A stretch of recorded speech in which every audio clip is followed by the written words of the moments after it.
It's another beautiful sunny day here at Mulcahy Stadium in Anchorage, Alaska, and it's time for day 2 of the MLB Showcase. This time it's a matchup between your Mat-Su Miners and an unfamiliar foe, the former ABL members, now an independent team, the Alaska Goldpanners, all the way down here from Fairbanks. Dylan, they're going to be bringing the Miners their best effort today. They certainly will, a team that Mat-Su knows well from its past. They were former ABL team in years past against the Miners. Now they're going to be taking on Mat-Su in Game 2 of the MLB Showcase.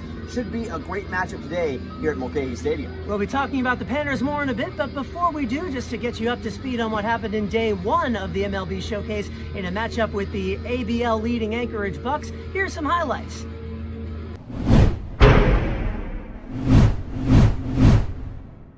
The sun is out, there's not a cloud in the sky, not a drop of rain on the field. It's just the way baseball was meant to be played in Anchorage, Alaska, and at long last, you will be able to see it too. Welcome inside Mulcahy Stadium in Anchorage, Alaska for game number 1 of the MLB Showcase between the Anchorage Bucks and your Mat-Su Miners. In the dirt again, and this is going to score a run. Another wild pitch gets the Bucks on the board, and Vaughn has trouble locating the baseball, and the second runner, Knowles, tried to score. That was ill-advised, so that will be the third out of the inning, but the Bucks break the scoreless tie. It'll be 1-0 at the end of the second inning. And this one is going to go right into center field for a base hit. It went right past Enyard. Coming around is Perez to home plate. The throw is bobbled and not in time. Perez scores, and Mat-Su has tied this game up. Burns. Grounded to second, throwing home. They're going to get the force out there, but Logan Vaughn can't handle it. That was a tough throw, and the run is going to score. Errant throw by Nick Bisaccia, and the runners will trade places, but with the notable difference of the Bucks taking a 2-1 lead. 0-2, and that's well over the head of Logan Vaughn, so another run is going to score without incident. That is a wild pitch. Drew Kennan pointing to his chest saying, "That one was my bad." And 3-1 now the score here in Mulcahy. Now a 1-2 on Callahan. He hits that out to right. McCausland ranging. He's got it for out number 2. Throwing home, but it won't be in time. Tagging and scoring is Will Burns. So the Anchorage Bucks finally have a big inning. They've opened this one up 4-1. What for the Bucks? Payoff pitch right down the middle. There's a strike 3 for Drew Kennan. And that'll end this one. 4-1 the final. Anchorage Bucks taking it over the visiting Mat-Su Miners. A lot of players got to show their stuff. We saw some great plays by both they've never faced before and a lineup they've never faced before. Let's hear some of those names, Dylan. All right, for the Fairbanks Goldpanners, we've got Rocco Caballero leading off. Then it goes Mikey Bell, Hayden Iverson, Matt Leiterman, Zach Doyle, Isaiah Munoz, Holt Williams, Matt Chavez, Jesse Espinoza, and on the mound will be Trayson Peters for the Alaska. Out in left, Nick Bisaccia moves to third base. Right field has Kellen Strohmeyer, Drake Kerr out in center, and Jack Hostetler making his first start of the season for Mat-Su, although, as we saw yesterday, a lot of pitchers will be seeing some action for Mat-Su in this one. Well, speaking of action, stay right with us.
Hello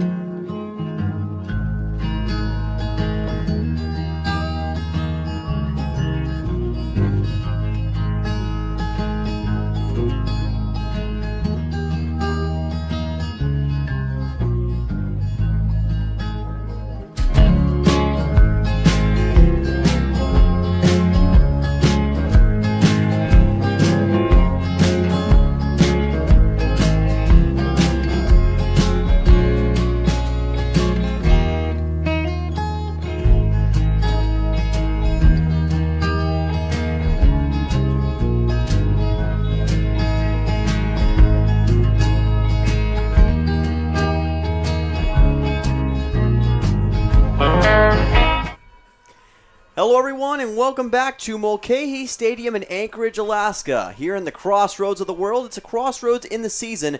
These young ABL players, as it's day 2 of the MLB Showcase, and today it features the Mat-Su Miners taking on the Alaska Goldpanners for the first time in 2024. Dylan Simmons and Charlie Fellows joining you. It's going to be a fantastic afternoon of baseball between these two former ABL foes. It's a crossover event here at the Crossover of the Worlds, as the Crossroads of the Worlds, rather. As you mentioned, the Alaska Goldpanners of Fairbanks, former members of the ABL, of course, participants in the yearly Midnight Sun game up there in Fairbanks, about 4 hours north of here. They have made the trip down to Anchorage to participate in this event, in which their players will be judged by MLB scouts that are in attendance, and they'll be taking on the Mat-Su Miners for the first time this season. Jack Hostetler is going to be on the mound today for Mat-Su, and he had an incredible performance his last time out for the Miners, trying to help them to a big win today and also to show out in front of the MLB scouts. They suffered a tough 4-1 loss to the Bucks last night, but of course this being an exhibition match, it does not count to their overall record. But you got to think that they want to get some measure of revenge today against the Goldpanners, team that they know well from years past. These players may not be as familiar with the rivalry, but it is one that runs deep both in Palmer and Fairbanks. And if Hostetler does anything close to what he did the last time he took the mound for the Miners, he is in for a good review from those scouts. He threw 6 innings out of the bullpen after Aiden Dolinsky was pulled from the game against the Glacier Pilots back in the home opener. Through 6 innings of 1 hit, 0 run, 0 walk ball, also struck out 6. This is Rocco Caballero at the plate, and there's a strike for an 0-1 count. It'll be Caballero, Bell, and Iverson leading off for the Panners here at Mulcahy in the top of the first. Caballero out of San Jose State, Downey, California. Watches this one go by for strike 2. Hit 167 with 6 runs batted in as a sophomore down with the San Jose State program. San Jose State Spartan is Rocco Caballero. Here's the 0-2 pitch. This is a chopper right side, right to the first baseman Ferry, and that is one of the easiest out ones you'll ever see. I was going to say Aztecs, and I was like, that's definitely not right. That is San Diego State. Yeah. Yes. Caballero sits down. Mikey Bell ready to dig in now. Gonzaga, Fresno, California, 368 with 13 home runs, 59 runs batted in for the Bulldogs. After he'd be a number 2 on the team in batting average, number 1 in slugging and home runs. He actually did that in high school ball. He will attend Gonzaga in the fall. So Mikey Bell at the plate. He was the third baseman yesterday for the Panners, had 4 at-bats and did manage 1 hit against the Chugiak ER Chinooks. Panners lost that game by a score of 4-3, now trying to win game 2 of the Showcase. That's a breaking ball for a strike. Boy, nice curveball by Hostetler, and the count is again 0-2. Mr. Bisaccia in the chat, we definitely will let you know when defensive moves occur. I don't believe there were any in the first game, or at least not until the bottom of the 7th, because there weren't enough at-bats to give pinch runners a chance. This is going to be a fly ball to the opposite field, and it sits down just outside the right field line. Foul ball, count stays at 0-2. But trust us, we are watching. We've got binoculars here with us. We are going to give those substitutions to you as soon as we notice them ourselves. Mikey Bell's batting second for the Goldpanners, and the lineup behind him, Hayden Iverson, Matt Leiterman, Zach Doyle, Isaiah Munoz, Holt Williams, Matt Chavez, and Jesse Espinoza. Has an overall batting average of .375 on the season, does Mikey Bell. And now facing an 0-2 count here. And that pitch is just away from the zone for a 1-2. Pretty close for Hostetler that time. 1-2 count, 1 away. As was the case in Game 1 of the showcase, it's likely that pitchers will be 1 per every 3 outs on both sides. This pitch is going to be outside the zone again for ball number 2. A couple of close ones for Hostetler trying to get his first strikeout of the showcase, but unable to yet. He was walking off the mound. He thought he'd done it. Not so fast. 2-2 here. 2-2 count. Still a chance to get a K with the 2-2. Inside, and this time he got him looking. A strikeout for Jack Hostetler on Mikey Bell to open things up here in the top half of the first inning, 2 away. That was a much more dubious strike than the pitch before would have been, I think. But they get a bit of a makeup call there. Strikeout looking there for Hostetler. And we see there, yeah, we were correct. In the bottom of the 7th, there were some defensive changes that we missed, including Nick Bisaccia. So we will definitely be on the lookout for those. Strike 1 comes in to Hayden Iverson. Iverson with the 0-1 count, playing center field today for the Panners. Worked as a pinch hitter yesterday. Went into center field for Alaska. This is a chopper again right side, right to the first baseman Ferry. And that is a quick top of the first inning. So the Mat-Su Miners defense with a pretty good stronghold and a nice start for Jack Hostetler with a strikeout. We'll be right back for the bottom half of the first. Miners bats will be up when we come back. You're watching Mat-Su Miners Baseball on YouTube.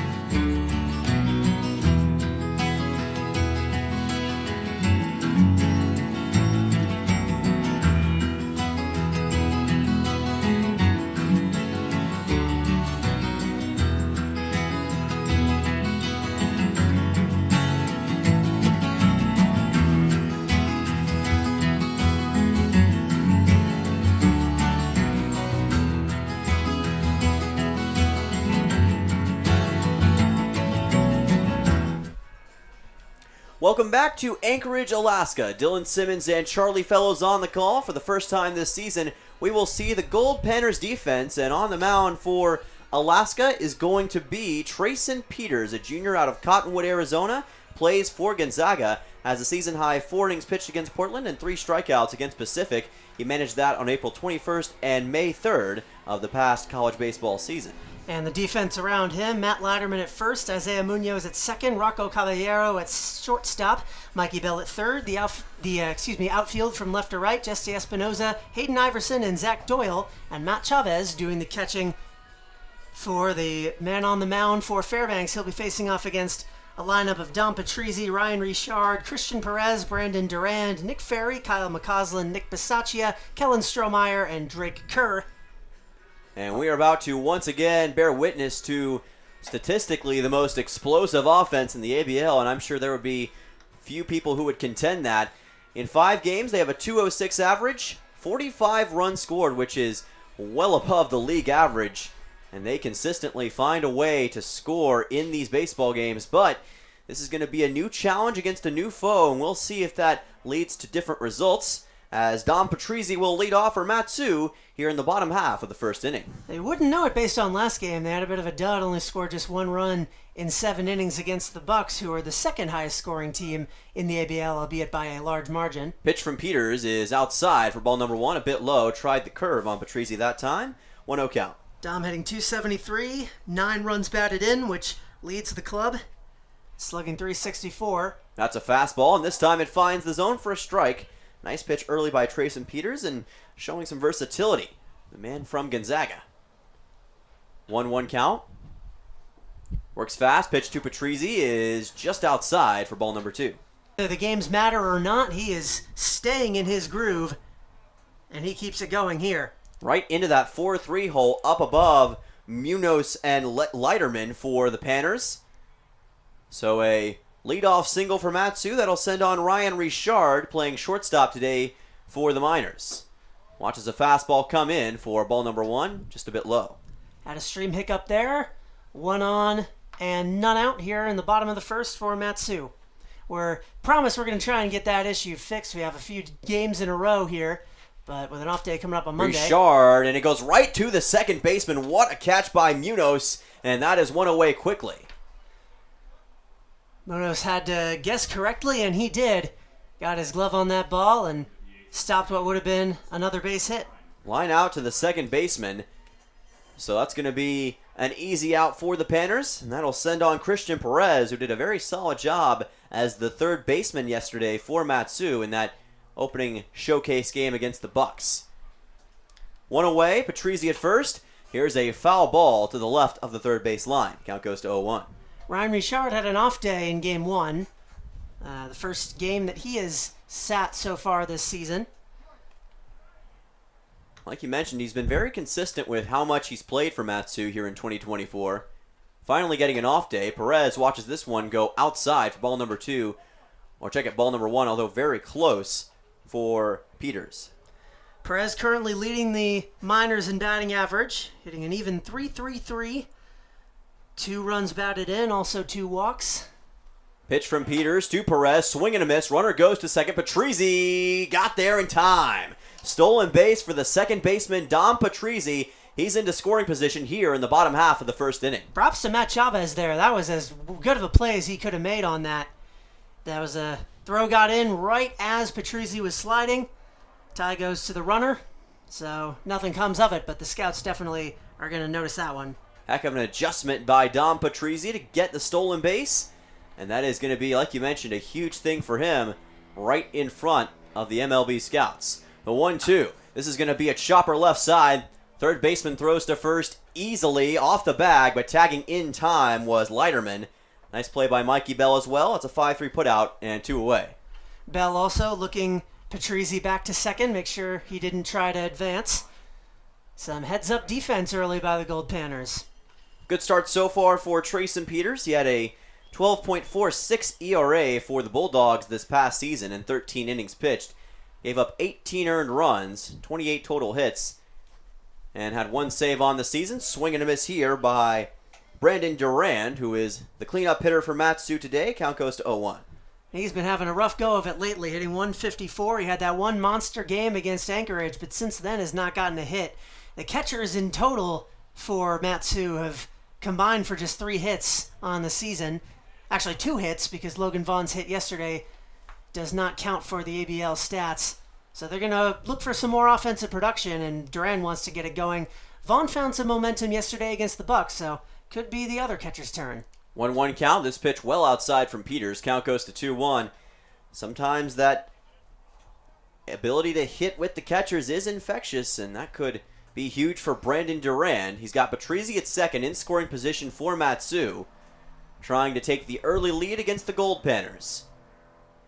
Pitch on the way from Peters. This is a fly ball to right center field. Camping under it is Doyle, and he'll make the catch easily for out number 3. But Dom Patrizzi does put a single on the board, steals second base, but can go no further. So your score here in Anchorage still 0-0 between the Miners and the Panners. We'll be right back for the top of the second. You're watching Matsu Miners Baseball on YouTube.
back to the crossroads of the world, Anchorage, Alaska. It's the Miners and the Panners in game number 2 of the MLB Showcase. Dylan Simmons and Charlie Fellows joining you here this afternoon.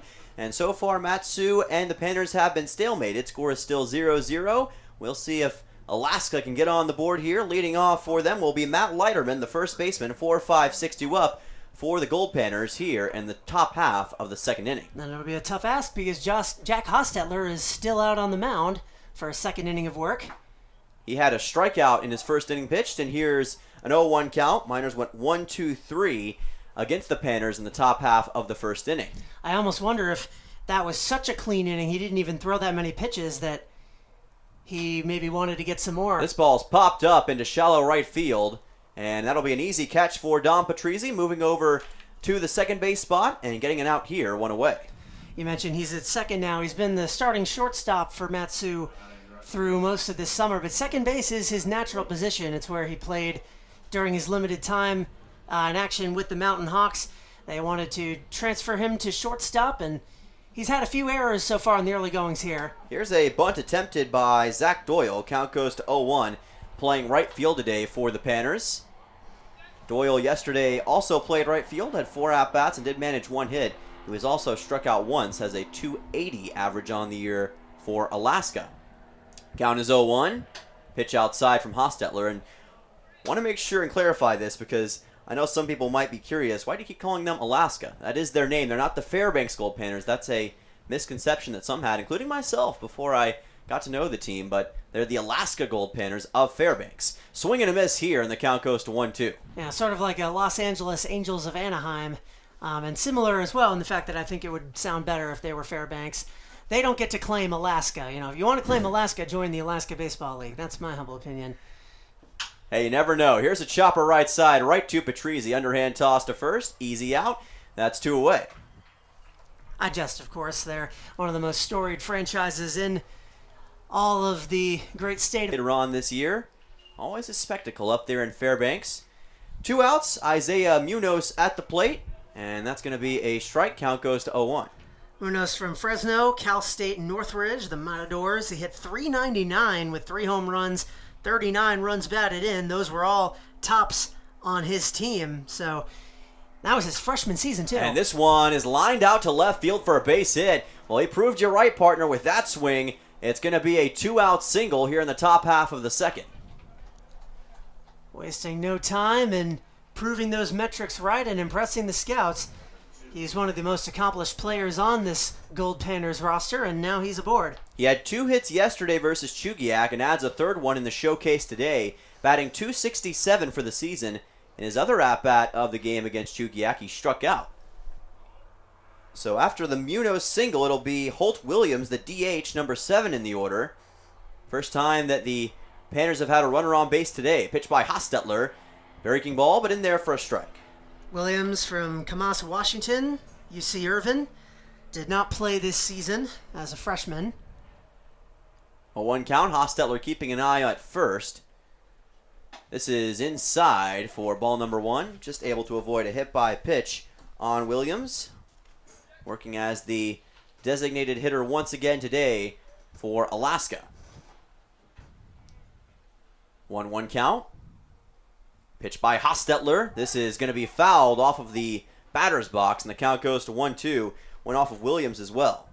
The Panners, prior to the showcase, had a 3-2 record. All 5 games they've played against the San Diego Waves club team.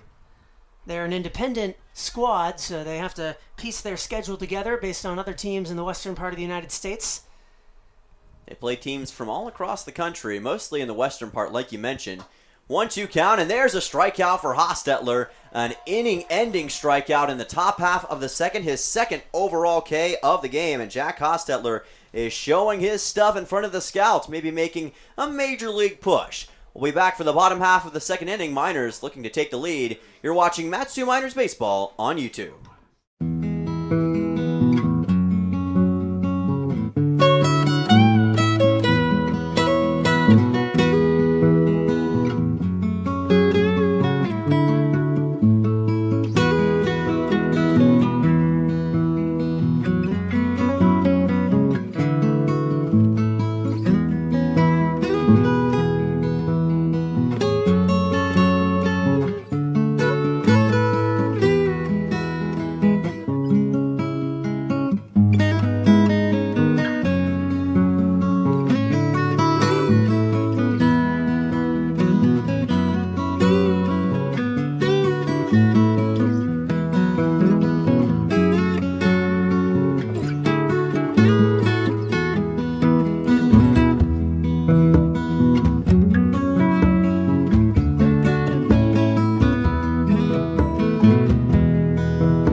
Welcome back to Anchorage, Alaska. Dylan Simmons and Charlie Fellows on the call, and in Alaska terms, today is a scorcher. 70-plus degrees here at Mulcahy Stadium at the time of play, but both teams in a comfortable position early on. Score still 0-0. Matsu trying to get the first run on the board. Leading off will be Nick Ferry, 5-6-7, due up in the order here in the bottom half of the second. Check swing, and that's going to be fouled, I believe, for an 0-1 count. I envy the teams being in comfortable positions because I can tell you right now, I certainly am not. This press box is an oven, essentially. We've got the door and window cracked open, but it's doing very little. As a seagull flies overhead, that goes for strike two. We've been seeing seagulls all through Anchorage. With the bay being nearby, they're a present thing, and there it goes again. 0-2 count, and a swing and a miss by Nick Ferry. That is a quick strikeout, a 3-pitch strikeout for Trayson Peters. Still on the mound, he gets Ferry swinging. You can see right there the difference between Dylan and I, being from Maine as I am. Seagulls, to me, are really more of a nuisance than anything. I see them and I'm like, well, that's annoying. I can't have any fries left out. But for Dylan, it's a rare sight. A wonder, yeah. We do not see seagulls in Tennessee ever. If you see a seagull in Tennessee, then something has gone wrong. 0-1 count, pitch from Peters, swing and a miss, and the count goes quickly to 0-2 on Kyle McCausland. Playing as the left fielder today, he has a 143 average for Matsu on the season in his 14 at-bats in ABL play, excluding, of course, the Showcase. The 0-2 count, and he swings and misses as well. Another strikeout swinging for Trayson Peters. We are 2/3 of the way to an immaculate inning here by Trayson Peters. He is absolutely dealing all of a sudden. Allowed an opening single on the very first pitch he threw, and since then is not allowed a base runner now. Nick Bisaccia has got to avoid being the victim of a highlight reel play. That'd be a heck of a sight for the scouts, and a swing and a miss. The count goes to 0-1. And I wish we had our velocity gun up here, because he is just blowing by everybody. These fastballs are unbelievable. Here's another one, and it's fouled off. Count goes to 0-2. Here it is. He needs one more to secure an immaculate inning in the MLB Showcase. Now that would be historic. Big moment. 0-2 count for Peters. Pitch on the way, and there it goes. Went outside for ball one. No immaculate inning for him. He'll take an inning with 3 strikeouts, though, I'm sure. And it's gone. 1-2 count. Pitch on the way to Bisaccia, and he fouls this one off, doing a good job of keeping this at-bat alive. Count stays at 1-2. I was excited there for a couple minutes. Not the kind of thing you expect to see really at all during the ABL. Yeah, especially in this environment, the MLB Showcase, so much talent on the field. You wouldn't expect to see that kind of performance with how even-keeled everyone is. This is going to be lined out in a right center field, so it goes from a potential immaculate inning to a single for Nick Bisaccia. He gets it with 2 outs. Middle infielders playing well here. Bisaccia and Patrizzi, the 2 with hits so far. That brings up Kellen Strohmeyer. Bisaccia continuing a pretty good pace for him so far this season. Doesn't have the flashiest numbers, but certainly has a lot of talent and can make some big-time hits. And like you mentioned, it's now time for Kellen Strohmeyer, the right fielder. With 2 away, runner on first is Bisaccia. This pitch is low for ball number 1. And after that torrid hot start for Trayson Peters, he's somewhat petered out just a little bit here in the bottom of the second. He's allowed 2 hits and, of course, gotten 2 strikeouts so far in this inning and 2/3 appearance. Pitched by Peters, and the Cottonwood, Arizona native now has a count at 2-0. Strohmeyer on the season, batting 143. 1 run batted in, has driven 3 walks. 2-0 count. Matsu trying to get hit number 3 in the game, hit number 2 of the inning. And that pitch goes outside, and all of a sudden it's a 3-0 count. The Miners could have 2 runners on base here for the first time today. What would the opposite of immaculate be? Maculate? It must be immaculate. Very yes. immaculate That's a great performance question. going on here. Yeah. Have to have our English teachers on that one. There's a needed strike, high in to the left of the zone. Count goes to 3-1. Left part of the zone on Strohmeyer. 3-1 count and 2 outs. Strohmeyer, a lefty batter, taking on a right-handed pitcher. This is always an interesting matchup. between batter and pitcher at this point in the game. 3-1, runner goes, and it's fouled off. Count will run full. Bisaccia went for second, but not going to matter yet. And we did see Dom Patrizzi, Charlie, steal a base in the bottom half of the first as well. Yeah, that was a very close play, though, so they're wary of Chavez's arm. They know what Chavez is capable of, so like you mentioned, they're going to have to be ready if that happens, and Bisaccia will have to play this very intelligently. Full count, and that is ball number 4. So 2 runners on base for the first time today on either side. It's going to be Matsu who gets Kellen Strohmeyer to first on a walk. Bisaccia would have had a steal there, too, if that hadn't been ball 4. But gets to second base regardless. We're to the 9th spot in the inning now, or in the order, rather, with Drake Kerr, 2 on, 2 out. Second time today, Matsu has had a runner in scoring position, and now it's Drake Kerr, who's been known for some solid hits. He's got a .263 average on the season and 5 ribbies for Matsu, facing 2 outs. Tries to bunt here, and he fouls it off. Count goes to 0-1. He's still running to first. I like the medal he showed right there. He was like, hey, I'm taking off. And this is exactly what we talked about with Ty LeBron in that pregame meeting back on Friday. If there's a bunt, go for it. Even if it's going to be fouled, show your speed. That's something that the scouts can look at. It's all about measurables. They've got velocity guns to track your top speed, how quickly you can get from home plate to first base, and clearly Kerr was intending to run on that, whether that was fair or not, which is good practice regardless, but especially when all eyes are on you and the tangibles that you can bring to a baseball program in the future. 0-1 count for Kerr, the man from Texas A&M Corpus Christi. The Islander lets this one go by, and the count will go to 0-2. 0-2 to Kerr. But a count confusion here. I think that might have been called a ball. Oh, it was called a ball. Yeah. 1-1.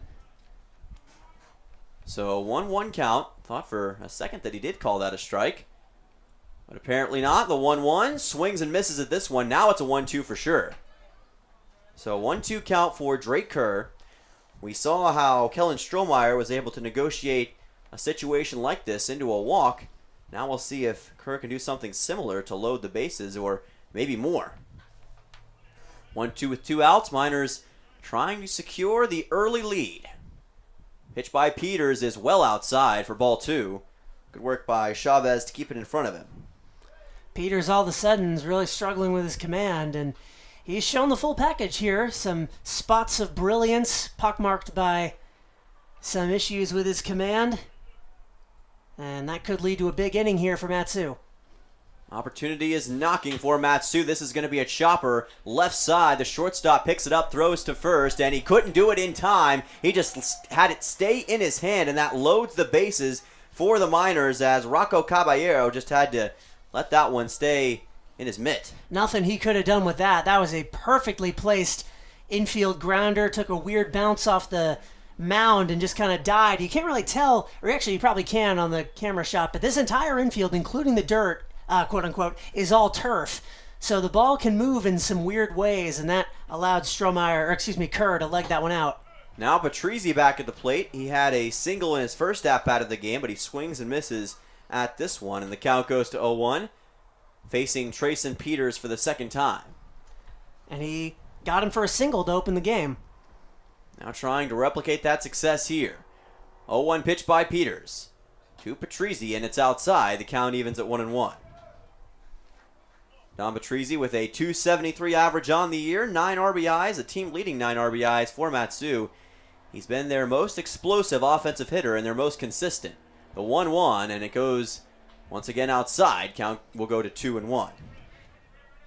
Well, if I'm a scout right now, I'm going to look at Trayson Peters. How do you handle a situation like this? Let's say you were inserted into a game with the bases loaded and 2 out and one of the best hitters on the other side at bat. How do you respond? Count goes to 3-1 here, and if he throws one more ball, that's going to score the first run of the day on a bases-loaded walk to Patrizzi. And we'll give him yet another RBI on the season, this time in the showcase. The 3-1 fastball, and it does get in for a strike. Count goes full, and Patrizzi thought for a second that it might be ball 4. It's always funny watching hitters do something like that, as if they can kind of trick the umpire by, oh, they see you walking to first, well, it must have been a walk, so that's what I'm going to call. Massive payoff pitch, 3-2 and 2 away. Runners are going. This is going to be lined and grounded right to the shortstop, Bernardina. Throw to first is in time. Nice work by Rocco Caballero. My apologies. And that is 3 away. A bases loaded stranding of the runners by Alaska. And that'll bring us to the top half of the third. Charlie Fellows will take you through the middle 3. You're watching Matsu Miners Baseball on YouTube.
Time for the third inning under the beating hot summer sun here in the North Anchorage, Alaska. Matsu Miners and Alaska Goldpanners knotted up at 0 as we enter the third frame. Charlie Fellows and Dylan Simmons bringing you the action. And after 2 almost flawless innings, Jack Hostetler's day is done. He allows the second hit of the season off of his pitches to Isaiah Munoz, but he is off, and Robert Burke III will take his place as we head to the middle stages in college play. But thus far this season, he has appeared twice for the Matsu Miners, pitched 1 inning each time, has not allowed a hit or a run on the season, so has been effective in those short form relief appearances, and he'll probably get one of those here in the showcase to face off against Chavez, Espinoza, and Caballero. Batters 8, 9, and 1 here in the top of the third. Jack Hostetler's pitched and 2 strikeouts. Not a bad day of work, and only 1 hit surrendered to the Panners. So that's going to be a pretty impressive stat line toward the MLB scouts. Chavez takes ball 1, a junior out of Cal Baptist, hitting .364 with 4 runs batted in during his collegiate season after transferring from Chaffey College. Slapped that on the ground to short, fielded by Richard, throws across, but can't quite get there in time. That goes off the glove of Ferry at first. Not that the out would have been recorded regardless. That's an infield hit to start this inning by Matt Chavez, and a runner aboard for the second time on the part of the Panners. Yeah, that was a tough one for Richard. He was in a really awkward spot in the infield, and he had to throw it a long way, kind of threw it off balance. Did what he could, but also the speed of Chavez was a big factor in him getting to first. Just a variety of factors leading to that one, but a nice infield hit to lead things off here in the top half of the third for the Panners. Jesse Espinoza out of Point Loma Nazarene takes ball 1. Appeared in 9 games, but only scored 1 run, was used exclusively as a pinch runner. That's grounded through the hole on the right side. That'll be a base hit. So a quick 2 knocks off of Robert Burke, although neither of them were particularly strong. They just ended up in the perfect position where no defenders could make a play on them. It'll be first and second with none out. Top of the order coming up for a second time. Yeah, this bottom half of the order hitting very effectively against Robert Burke early on. First it was Chavez, now it's Espinoza. And good shots into the gap. That can make all the difference in a baseball game. And we've seen that time and time again throughout this season as well. Now we'll see if Caballero, the shortstop, can add to it. He grounded out to Ferry at first base to start the game. 3 hits for each team. 0 runs on either side, 0 errors. 2 evenly matched foes in the early going. 0-1. Cut and a miss. And that big out to end the bottom half of the second by the Panners was absolutely massive. That was a bases-loaded jam, and they were able to get out of that. Great work by Trayson Peters and that entire defense. Otherwise, this could be an entirely different game. If the Panners do come back to win, that's going to be a play to harp on. And another swing, that time on a ball in the dirt. That'll be strike 3. Robert Burke gets a first out. Third K of the day for the Miners. Yeah, third K, his first, and that's one thing they've specialized in here in this game. And of course, if you folks remember, they were the best pitching team in the Alaska Baseball League a season ago, and Robert Burke III bringing some of that spirit back with that strikeout. They're the best offense in the ABL in the early goings this year. Their pitching hasn't been terrible, but also hasn't been the level it was at last season. That's spoiled back out of play by Mikey Bell, who struck out looking against Hostetler back in the first. Big chance for the Matsu Miners infield defense as well. We've seen a lot of low hits by the Panners so far. If the Miners defense is aware, there's a chance to turn a double play. Keep an eye on Richard. Fouled quickly 0-2. Talked to the general manager of the Miners, Pete Christopher, before this game and asked about the opening loss to the Bucks in Game 1 of the Showcase. He said the losses don't matter. It's about how you lose. And that loss was in large part due to infield defense, unearned runs on the part of the Miners, which is a familiar story, especially with the Bucks on the other side. Yeah, it's been their one Achilles heel this season, is just mistakes in the bottom half of frames against an offense who will capitalize on that. 0-2, left it outside. And we've seen it already here a little bit against the Panners today, although it hasn't been catastrophic yet. Just got to make sure that you keep playing solid defense. And really, it was one frame last night against the Bucks that cost them that game. The bottom half of the 6 is where the wheels kind of came off. Iverson out of Colorado Springs, redshirt junior from Fort Collins, Colorado, shares an alma mater with Derek White of the Boston Celtics. Mentioned that team for no reason in particular. He hit .379 with 9 home runs for his college squad. Fouls off another one. 4 hits against New Mexico Highlands on April 13th. Had scored 4 runs in that game as well. Transferred down there from Colorado State. And hit .444 as a senior with Fort Collins High School. Another foul ball down the left field line. 2-2. Yeah, he's going to be a fun guy to watch at the plate. So far today, he had a ground out to first unassisted by Nick Ferry. But he's been a very solid player so far for the Panners this season. Now we'll see if Mikey Bell can put him in position with a runner in scoring position. 2 on, 1 out. Here's the 2-2 from Burke. And just keeping this at bat alive. Mikey Bell showing that he knows how to make contact. That's an important skill. He had 4 at-bats yesterday and 1 hit like we talked about. But he's got the second best batting average on the team, .375 for Alaska so far this season. And you can see why. 2-2. That's low. An exceptional at bat by the man from Fort Collins, Colorado, 6'3" outfielder. Yeah, he is just trying to kind of psych out Robert Burke in some respects. Trying to get a hit off of him right here. Payoff pitch. And if we're not at 10 pitches in this at bat already, we have to be approaching that. Don't have the live stats here, but I reckon this is probably the longest at bat we've seen this season. It's been a long one, and Mikey Bell, again, in no rush. He's showing his patience. He is willing to wait as long as it takes. Burke popped him up, and that's going to go back out of play. Felt that one hit the roof of the press box. It did. Clanged off hard. Right up and over us. Thankfully, we're protected inside this nice press box. And now this is a big moment for Mikey Bell, and it's also for Robert Burke. How do you attack this after having so many pitches go awry and not be able to get that strikeout? That was a long drive foul out to left, had home run distance. As a pitcher, what do you change at this point? Because you've tried just about everything to get this guy out, and he's not budging. So this is where you've got to go deep into your pocket, deep into your bag, so to speak, see what you can do. You definitely don't want to walk him, so you have to keep throwing him strikes. Payoff pitch. But then that's going to keep happening.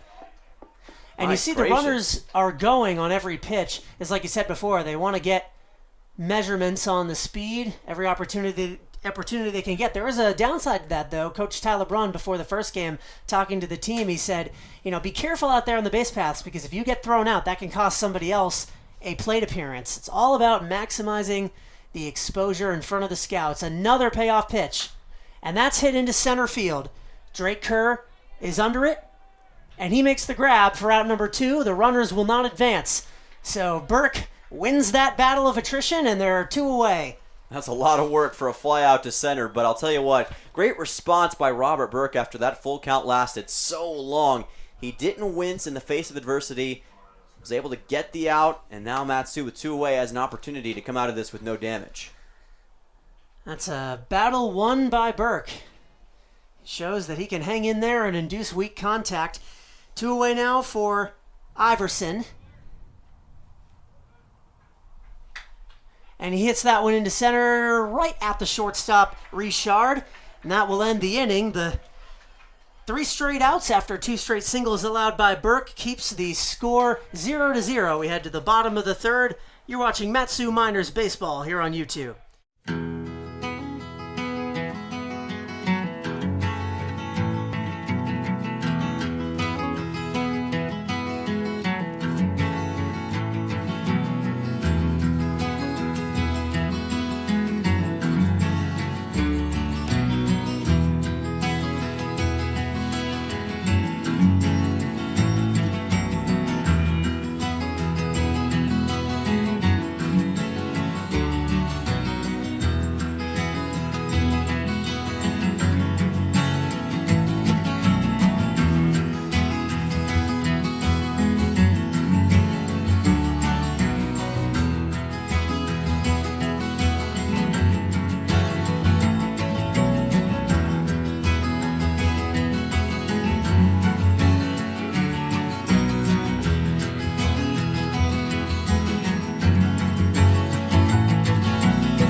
Bottom 3 here in Anchorage, Alaska. The Goldpanners and Miners locked in a scoreless tie, both of them named after people who are looking for gold up in Alaska, and so far neither of them have found any. But on the mound for the Panners to keep the Miners' pockets empty is Dane Grant. What do you have to say about him, Dylan? Yes, sir. Dane Grant, a southpaw from Ladera Ranch, California, plays for UC Irvine and will soon be playing for UC Irvine. I should clarify, played at San Juan Hills High School and played for Team California 17U back in his prep days. Now trying to help bring some of that here for the Panners. He's going to have a good test here against Ryan Richard leading off here in the bottom half of the 3rd. Richard, Perez, and Duran due up, who went 0 for 3 back in the 1st inning after Patrizzi's single. That's hit on the ground to left through the diving glove of the 3rd baseman Bell and into left field. A base hit by Richard. He's going to go for 2nd as that one rolled all the way out to the left fielder and get there without incident. Didn't really look like a double off the bat, but a miscue by the outfielder gets Richard a leadoff extra base hit. How about that for Ryan Richard? We were talking about his ability and Matsu's ability at getting those explosive plays, and Ryan Richard, one of the best on this team, found a great look into that gap, and it went right past the 3rd baseman, like you mentioned, and the shortstop, Caballero. So a nice leadoff double here for the Miners. Let's see if they can keep it going. Perez now, he grounded out to 3rd back in the 1st inning. Facing off against Dane Grant. Chopper to 1st. Stepping on the bag will be Leiterman, and advancing down to 3rd is Richard, so a productive out. Men on 3rd and 1 away. And now things get interesting because you have a man in the hot corner, and if you're the Panners, how do you play this if the ball goes a certain way? You want to protect home at all costs, but also got to weigh the circumstances of the moment, so this is where some of that high baseball IQ is going to come into play, and scouts may take notice. Duran flied out to right field. Takes ball 1. with Richard at second.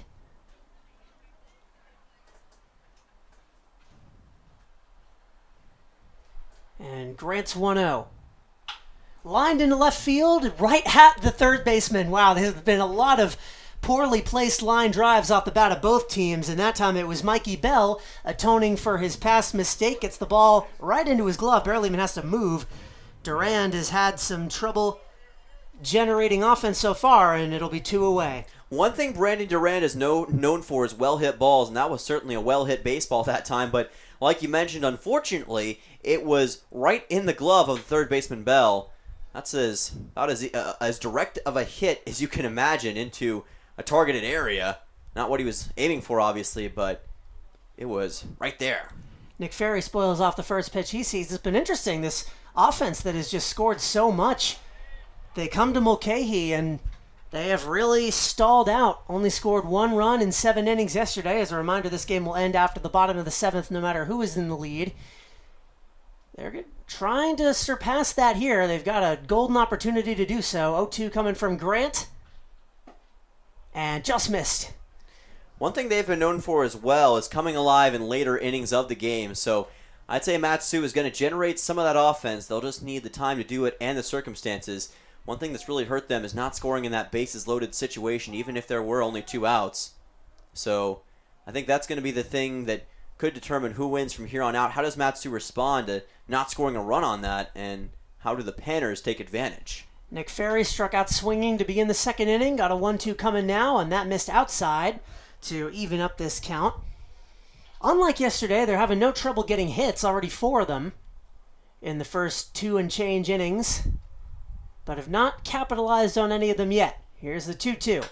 Into left center field, dropping, and that's going to be down for an extra base hit. Coming in to score with ease is Richard. Coming into second with ease is Nick Ferry. An RBI double, and the Miners are on the board. Nice work by Nick Ferry that time. That's the longest shot of the day, bar none, and it only was going to take one big shot to get Richard in, and that's exactly what Ferry provided. A nice RBI double, and we were talking about it. Matsu just needed to take advantage of an opportunity. Well, bingo, there you go. 1-0 Miners. They've gotten some hard hit balls off of Grant. Of course, those 2 doubles and then that line out by Perez. Here's Kyle McCausland, who also struck out swinging. And he fouls one back. Had a little chat with him before the game today. He's a Massachusetts guy. I'm from New England as well. We both are Celtics fans, and looking forward to the Boston being able to potentially clinch an NBA title on Monday, which just so happens to be an off day for the Miners. So a potential watch party in the works. Dylan, of course, my co-commentator, also a Celtics fan. Absolutely, and we'll be happy to have Kyle over or go to his place either way. Good to have some Celtics fans in the area. Hopefully they can clinch it out. 1-1, high and away. It's funny, yesterday when the Celtics played, Dylan and I went to every possible precaution to avoid being spoiled because that game happened during our game. We avoided talking to anybody on the team. Cut and a miss 2-2 from McCausland, got all the way back to our apartment, turned on the game, and, well, if you were paying attention to basketball, you know what happened next. The most lopsided loss in NBA Finals history. Mavericks got one on the board there, 2-2. Into right trouble for Doyle. He's under it, and that will retire the side, but the Miners strike first. 1-0 the score after 3. You're watching Matsu Miners Baseball here on YouTube.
To the fourth inning we go. Miners on top of the Goldpanners 1-0, and on to defend that lead now. Robert Burke's day is done. He allowed 2 hits, struck out 1, but did not allow a run.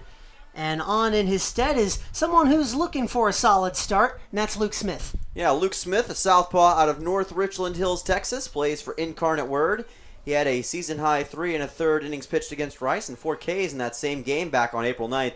So far for the Miners, he has 1 inning pitched against Chugiak. He allowed 2 hits and 1 earned run, and 1 strikeout. Also had an inning and 2/3 pitched against the Bucks, where in that game he gave up 4 hits, 1 earned run, and a strikeout. So looking for that first solid outing, and what a time to do it would be if he could do it here at the MLB Showcase. Matt Letterman going to dig in. He is the only pitcher for the Miners who's appeared 3 times. A total of 3 2/3 innings. He's allowed 7 hits, 4 runs. Only 2 of them were earned, so his ERA isn't too bad as that's on the ground is short. Fielded by Richard. He's got a throw to Perez, and what a play. That time the connection is seamless, and 1 away. That was Ferry, excuse me, with the play at first base. 1 away on that stretch. Yeah, that was a dead-on throw by the shortstop Ryan Richard, able to get it to first, and that's what you like to see from your shortstop, being able to make those athletic plays. Sometimes the shortstop can be the most athletic guy on the field, and Ryan Richard certainly showing athleticism in spades right there for a big first out. Showing bunt there briefly was Zach Doyle, who grounded out to second back in the second inning. Smith with a 1-run lead to his credit, and he leaves that one inside. His Miners have gotten 5 hits so far through 3 innings. Apologize, that scoreboard should say 4th, not 3rd. And 1-2. Nice work by Luke Smith right here, and when you look at this game, it only goes 7 innings, and also, like we've said before, they will play in the bottom of the 7th no matter what. Grounded to Richard, throwing to Ferry again. No need for dramatics that time, but a nice clean out, 2 away. Tell you what, Richard is impressing in the shortstop position right now. I really like this infield defense for Matsu. They seem very disciplined, very good as far as execution is concerned. I think this could be a potential infield defense to look to for the future. Not sure what head coach Tyler Brunn's going to want to do, but I'm liking what I'm seeing from them. 2 away for Isaiah Munoz, who looks at ball 1. Hit a single, the first hit the Panners managed back in the second inning. That was off of Hostetler. And it's like you said, this infield has struggled. They have not had a game so far this season without an error. Here's Richard. Same story, same ending. 3 6-3 putouts to end the top of the 4th. Just how you draw it up. An infield defense to idolize. 1-0 Miners heading to the bottom of the 4th, halfway home in this MLB Showcase. And we'll have the bottom of the 2nd coming right up. You're watching the Matsu Miners here on YouTube.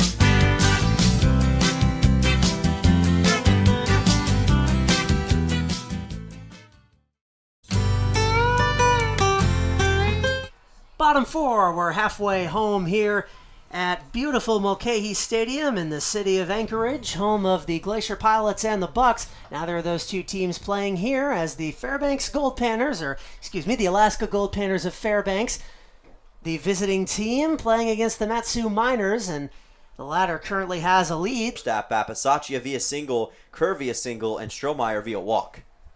0-1. In there for strike 2. Nick Pasaccia got a single in the first inning. Left that inning on third base, was one of the 3 that were stranded. And just got a piece of that one.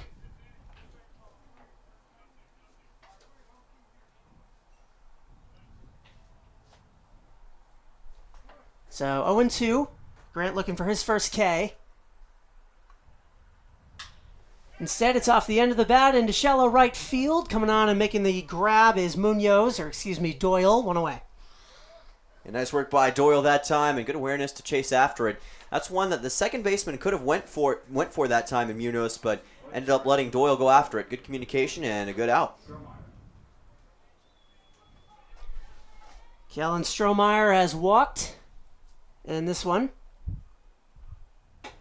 And takes the ball there.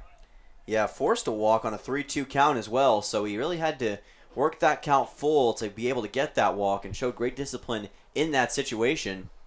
That's something that the scouts will like, obviously. 2-0 on the man from Iowa. And he's forced a total of 3 walks on the year in ABL play as well, so that's certainly not anything new for him. Team leader in walks, though, Riker Scow with 6. He's been really darn good at those. Not playing for the minors here, but saw him yesterday be able to accomplish that as well. 3-0. Down the middle.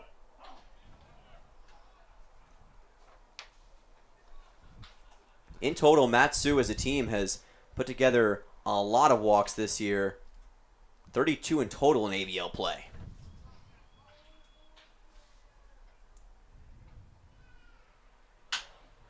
High bouncer to first base, fielded, throwing on is Dane Grant, and winning the foot race there is Kellen Strohmeyer. You talk about effort. That is on full display. The 8-hitter makes it to first, winning the race against Dane Grant, and a base runner here with 1 away. Kellen Strohmeyer showing his Barry Allen speed that time on his way to first base. That looked like a sure out. I thought that Munoz and Peters were going to be able to connect there at the first base bag, but for whatever reason, just couldn't do it in time. And I don't think they realized that Strohmeyer could go that fast, and he proved them wrong. That's a big, big hit. The 6th overall for Matsu here in the bottom of the 4th. Drake Kerr now, as that throw will come into second. He had a single back in the second inning. Did not score a run on that hit, and that proved costly because the Miners would leave the bases loaded. Here's a bunt perfectly down the left field line, but right into the glove of the third baseman Bell, who just steps on the bag to get the force out there. So that'll be out number 2. Reaching on the fielder's choice is Kerr, and we're back to the top of the order.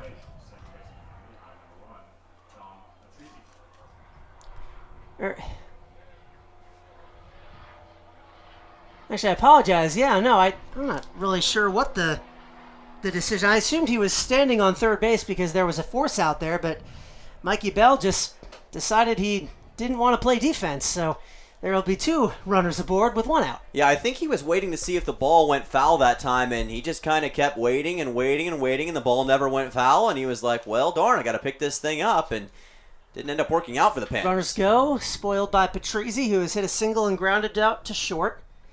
Potentially a costly decision there by the third baseman. Dane Grant definitely not a fan because that's the 4th hit that's going to be charged to him. I wonder if he had charged it, Bell, if he could have gotten that out. It would have been a difficult play, but at the very least, he got to try, especially with all the scouts here. And now you see the home plate umpire having a conversation with Grant, and also looks like one of the coaches for the Panthers is come out trying to get something clarified here. Patrizzi batting with Richard on deck, number 1 and number 2. Numbers 1 and 2 in the order as well. So, a little practice throw here from the catcher to the third baseman. I wonder if he had a glove malfunction or something break that made him not want to field that or something.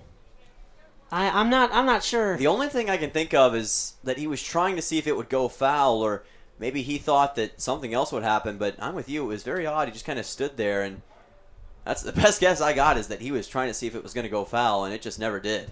0-2 coming to Patrizzi. And that's strike 3. Patrizzi knew it. Down he goes. First K for Grant, and there's that second out he needed. And that's a big one for Grant coming off the heels of that massive bunt and 2 hits in this inning. That's a great response for out number 2, and now we'll see if he can deal with the star shortstop Ryan Richard, who already has a double in this game. Tagged him for a double. The first batter he faced back in the 3rd inning. Richard would later come around to score.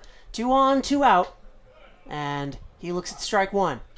Man out of Baton Rouge, Louisiana, Baton Rouge Community College. Hopefully heading to Louisiana Lafayette in the fall. Outside of Christian Perez, the best batting average on this team, .316, and he's played a bit more than Christian. Runners go, and that's into right field. That's going to be down for a base hit. It's going to score at least 1. And getting away from the right fielder there, that might end up scoring 2. And indeed it will. Zach Doyle bobbled it as he tried to scoop it up off the grass, and so 2 runs are going to score. The RBI single for Ryan Richard, and it's going to be 3-0 Miners. Yeah, that first run for Strohmeyer is going to be earned, but the second one will not, as Kerr was trying to make his way around, and he saw an opportunity because, like you mentioned, Doyle just didn't field it cleanly and kind of bobbled it for just a second. Sometimes that's all it takes, and the MLB Showcase, that's the last thing you want to happen. That is a big, big turn of events, and now Matsu is going to be up 3-0 here on the Panners. Christian Perez now, and he fouls one back. He has hit a sac fly and grounded out to third. And excuse me, this is not Perez. This will be Chase Wilcox taking over his spot in the order. So going to be some defensive shuffling around. Chase Wilcox is many things, but he is not a catcher. 0-1 coming from Grant, and he throws to first instead and caught Richard asleep at the switch. He is going to be out on the base paths. No, they said he's safe. I don't know. The throw clearly beat him, but the umpire pointed to one of the fielders, maybe called interference, I think. That's the only thing yes. that I could think of. Well, in any event, Richard down to second, and all of a sudden a man in scoring position for Wilcox, who has been batting in runs like there's no tomorrow the last few games he's played in. Yeah, had an RBI double yesterday as well for Matsu, and now you see the first base umpire is talking things over with the first baseman Leiterman. I think that was interference. That's my guess. That's the only thing that makes sense to me. So strange. We've seen a very odd bunt, and now what looks like fielder's interference in this game already, and that's just happened in this frame. That's a strike, not fielded cleanly by Chavez, but the runner doesn't advance. So 0-2 on Wilcox out of the University of Central Missouri. Had a huge 5 RBI game against the Oilers a couple days ago. Did he go around? He did not, but it doesn't matter. That is going to be strike 3 to retire the side, but the Miners tack on a couple more. A 2 RBI single by Ryan Richard, and they lead it 3-0. You're watching Matsu Miners Baseball on YouTube.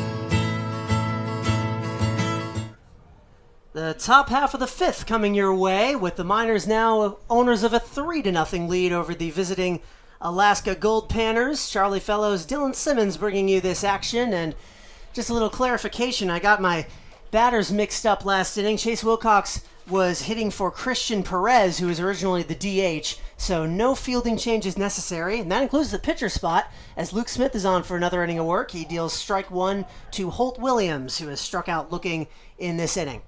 Already we see Luke Smith wheeling and dealing early on. Let's see if he can shake and bake his way to a strikeout here early on. 0-2. Oh, actually, that's strike 3. Yep. Got him swinging that time. Nice work on Holt Williams, and how about that? That's 1/3 of an immaculate inning. We already seen one pitcher get pretty close today. Hey, maybe Luke Smith can get that going for Matsu. 4 strikeouts total for the Miners. Here's Matt Chavez, who got a single back in the 3rd inning, and he swings and misses. How about this start from Luke Smith? He is pitching with an abundance of confidence against the Panners here on the top half of the 5th inning. Let's see if he can keep it going and maybe get a second straight K. Really love that fastball he's showing right now. Fouled down the third base line. So another 0-2 count.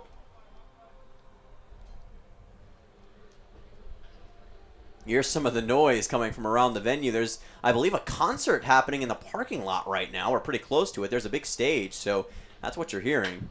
That's hit well out to left center field. Ranging on is McCausland, and he's got it. Made the running catch and 2 away. Nice work by McCausland that time. He had to really chase after that thing. That's where that speed comes into huge display, and he had to use every inch of his frame to get that one. Great work by the junior and a big second out. Jesse Espinoza hit a single in the 3rd. Just as a reminder, this is a 7-inning game, no matter who is in the lead.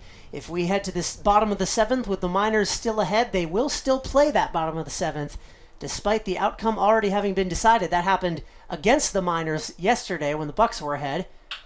And that's into left field down for a base hit, so Espinoza has his 2nd hit of the day. A great performance by the number 9 hitter, and he's on with 2 out. 2 straight singles and a 2-out single here in the top of the 5th. That was right over Richard's head, and nothing he could do about it. That was about as well-placed of a hit as you'll ever see. Good piece of hitting from him, and that's 1 aboard for the Panners. Rocco Caballero has grounded out to first and struck out swinging. The top 5 hitters in the order for the Fairbanks Goldpanners are 0 for 10. And in fact, the top 7 are a combined 1 of 14.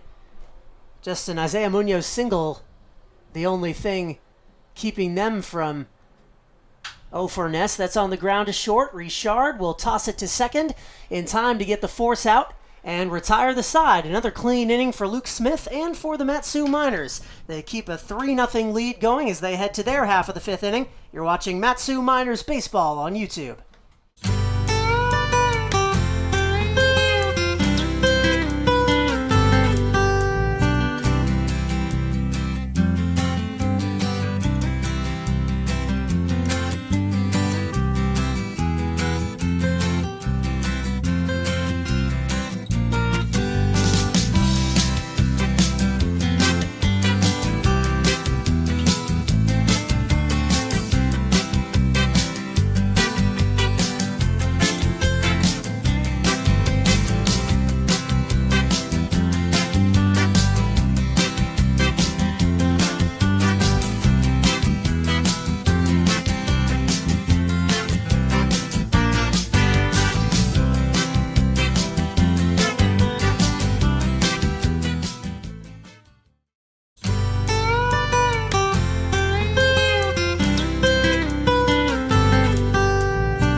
Bottom of the 5th here at Mulcahy Stadium. Miners with a 3-0 advantage over the Goldpanners, and they've got a new arm on the bump to carry them through this exhibition contest. It's Ryan Lockman. Yeah, Ryan Lockman, an RHP out of San Juan Capistrano, California, from San Juan Hills High School, a graduate student.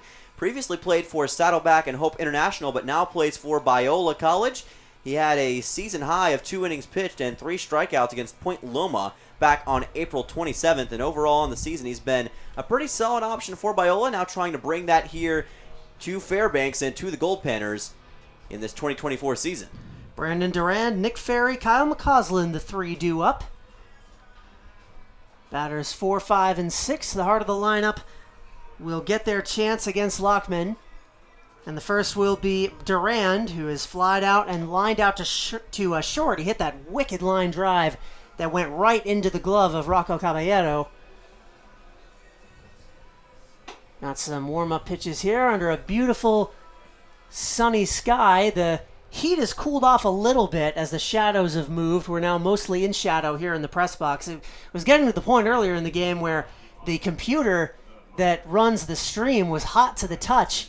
Whenever I had to change the inning or update anything else. That is luckily behind us now. And Brandon Durand ready to dig in. And he takes ball 1.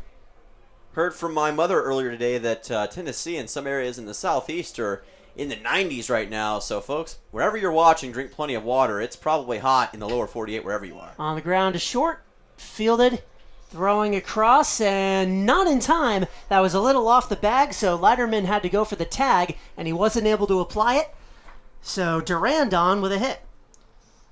They're going to call that an error, but I'd say that for our sakes, we'll call that a hit, because it was very, very close, and kind of had to come off the bag that time, did Leiterman, and I'll tell you what, that was a well-placed shot by Durand. The shortstop, Caballero, did everything he could do, but Leiterman just unable to get it in time. That's all about timing and placement on the field, and when you have to come off the bag like that, it's really tough. This will bring up Nick Ferry, who looks at a ball.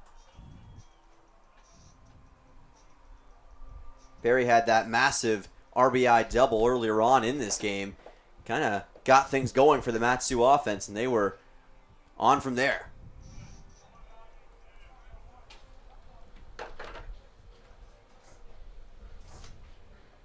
Has a man on in front of him here. Already by our count, 9 hits in this game.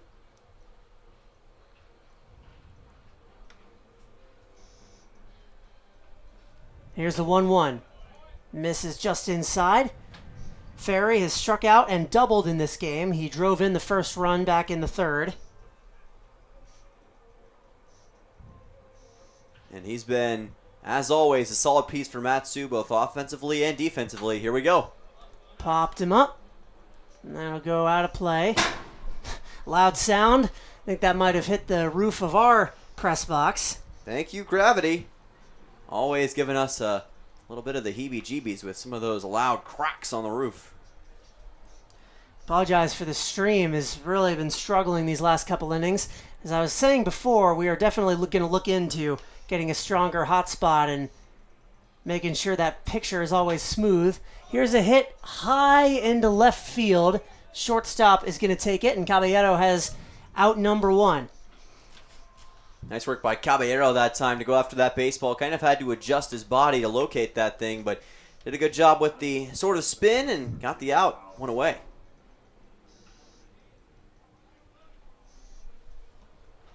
This will bring up Kyle McCausland, who's 0 for 2. They strike out and a fly out. This is Riker Scout. It looks like a pinch hitter for Mat-Su. That is another man who will be inserted into that lineup. Riker Scow had the day off on the starting lineup, but he'll get another chance to go, the BYU man. So it's interesting. Things have somewhat changed from yesterday. We were hearing that 3 at-bats was probably going to be the limit, but obviously with some of these guys having already played, that is somewhat changed. So now you've got Scow in after 2 ABs from McCausland. Let's see what he can do here.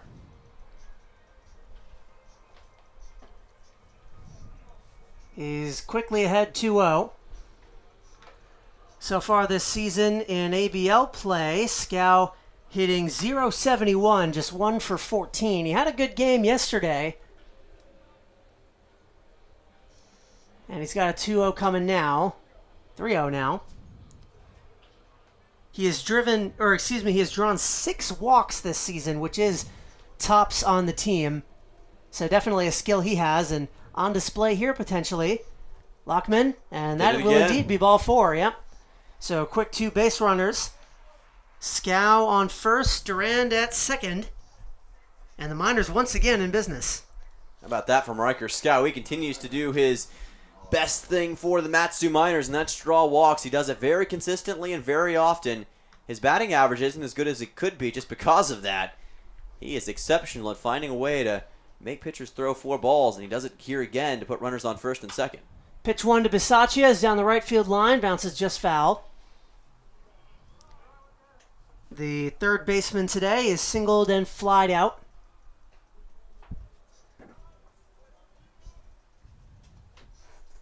Getting down to the point in the game where the Panners are going to be in big need of a potential comeback, and you know they're only going to have a couple more innings to do it, so limiting the damage in this frame is going to be as crucial as anything. Might try some pickoffs as well. 0-1 off the end of the bat into right field dropping, and the catch will be made by Doyle. Runners advance, or they will not advance, rather. Still 1-2 with 2 away. Yeah, good work that time once again by Doyle. He's made some mistakes in this game, but this time he was Johnny on the spot right on top of that. Great movement, didn't over-pursue it, got the out. 2 away, and now we'll see if the Miners can win this battle of attrition or if the Panthers can bring this one to the top of the 6th. Kellen Strohmeyer has walked and singled, also come around to score in the 4th. And now a mound conference here. Chavez coming out to talk with Ryan Lockman, who has now allowed a hit and a walk, also induced a pair of flyouts. Biggest thing right now is, like we've said before, understanding the situation, probably exchanging some signals. Curious to see what kind of pitch he's going to throw here. Is he going to emphasize the fastball as he usually does, or try a few breaking balls on Strohmeyer? This is going to be big. 2 on, 2 out. And pitch 1 gets through the bat of Strohmeyer. So he is using that fastball early on, and that was picture perfect for an 0-1 count. Let's see if Strohmeyer can do anything about it. Lockman outside. He was eyeing Durand at second base before he threw it, so wondering if that might have been a pitch out. When you're a pitcher, you've got to have a multi-tracked mind, so to speak. You've got to be able to do a lot of things at once and juggle a lot of responsibilities, and like you mentioned, keeping a close eye at second. Swing and a miss. That time he will throw down to third, and that will be in time. Yeah, that was an exceptional throw by Matt Chavez to nail Brandon Durand at third and retire the side and the threat. The Fairbanks Goldpanners keeping the Miners off the scoreboard here in the 5th inning. We head to the 6th, where Dylan Simmons will take you the rest of the way home. You're watching Mat-Su Miners Baseball here on YouTube.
Welcome back to Anchorage, Alaska. Dylan Simmons and Charlie Fellows on the call. It's a 3-0 Mat-Su Miners lead. You're watching the MLB Showcase here on the Mat-Su Miners YouTube channel.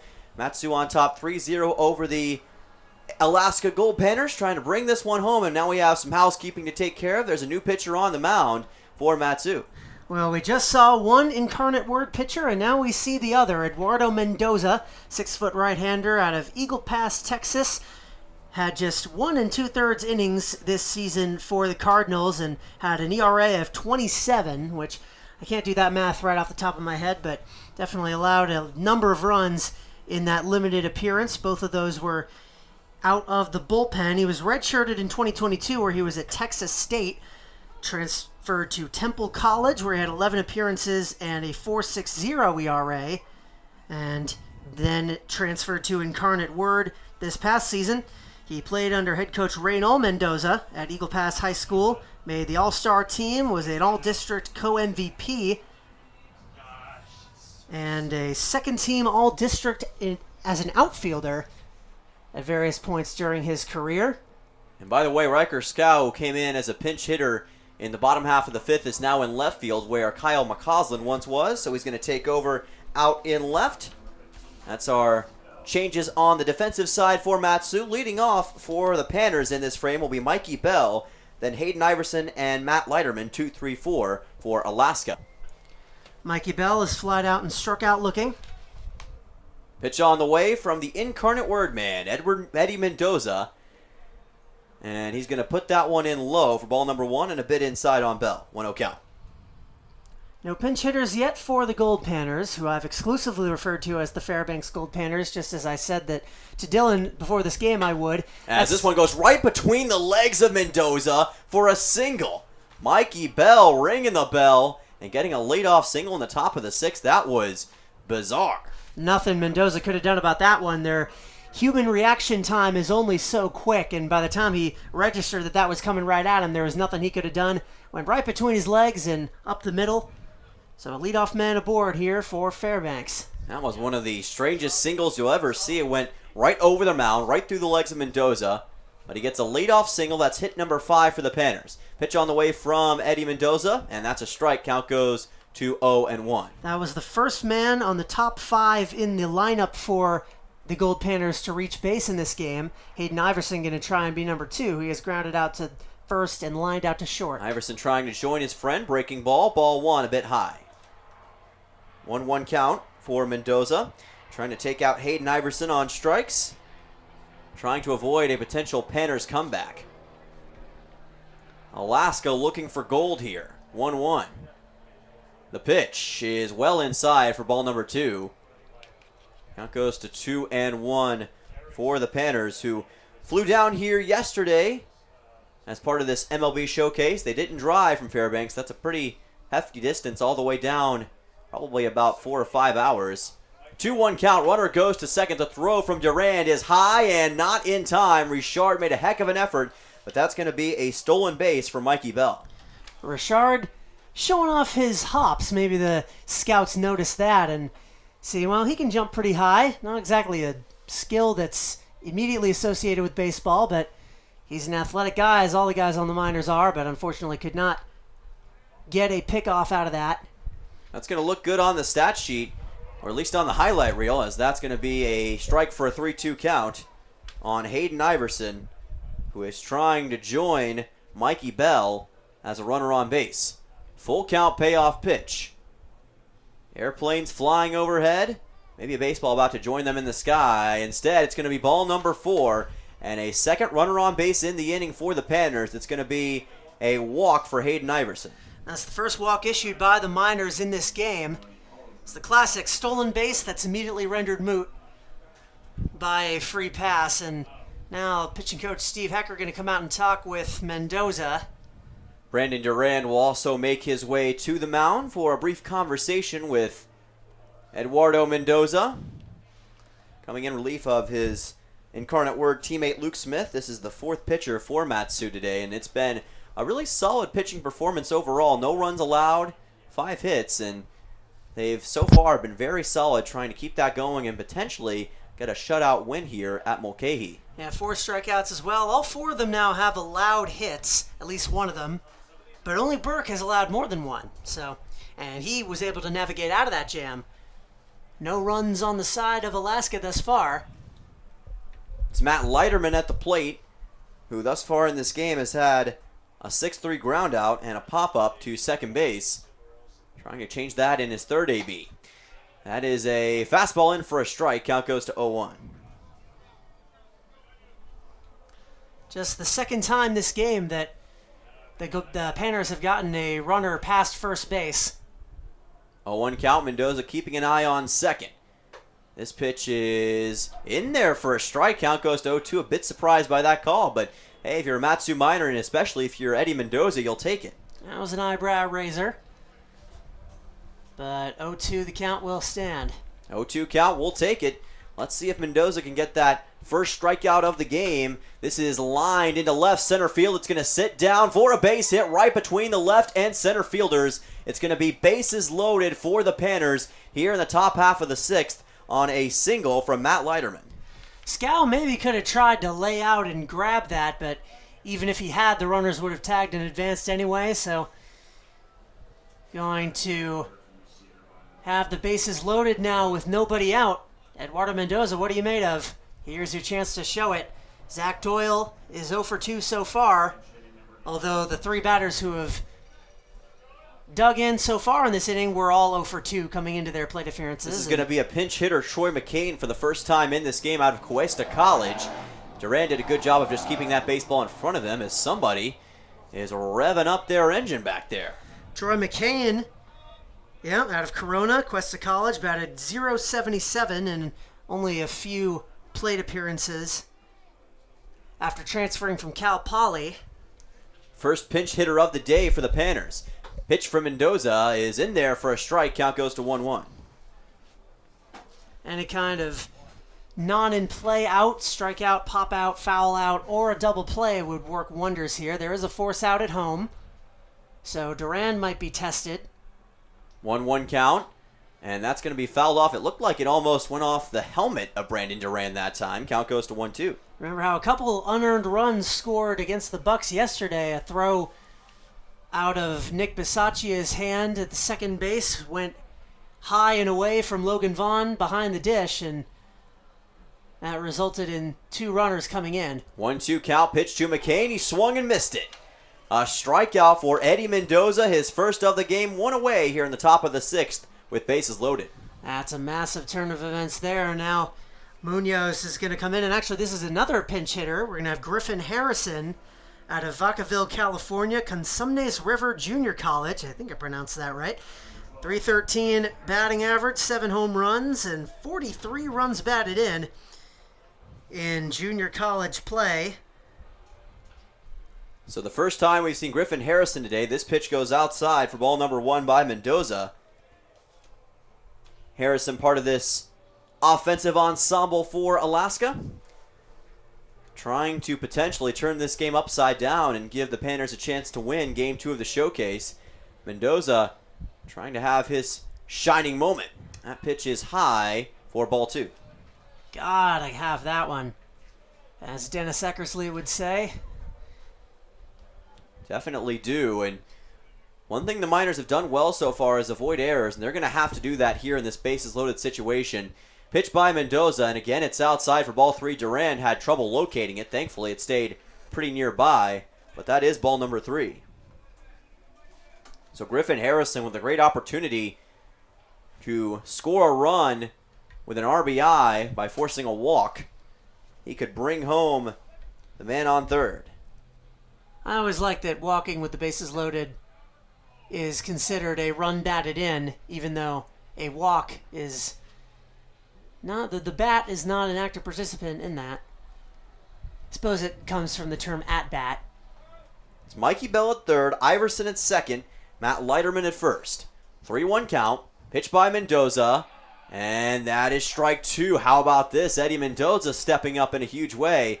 And number 10 on the jersey looking for a perfect 10 and a strikeout right here. Harrison did not like that call. Had a little bit of a smirk looking back at the home plate umpire. He's got to fight for it now. Chance for back-to-back strikeouts right here. This one is popped up into right field. Chasing after it is Strohmeyer. He makes the catch. 1 run is going to come home and score. The throw to third is offline and unable to make the play for Matsu is the third baseman Bisaccia. And now on his way to second is Leiterman. That was a rough turn of events there. Strohmeyer did everything right. He hit the cutoff man, and Mendoza had it, threw it over to third, and Bisaccia couldn't field it cleanly. It's tough to tell from our angle if it was a bad throw or a bad handling of it, but in any event, that allowed Iverson to get into third without incident. All right, another pinch hitter here for the Panners. And it looks like, as this pitch goes by for ball number 1, that is going to be number 8, I believe. We'll clarify that in just a second. No, that is number 9, Sheckett, for Alaska.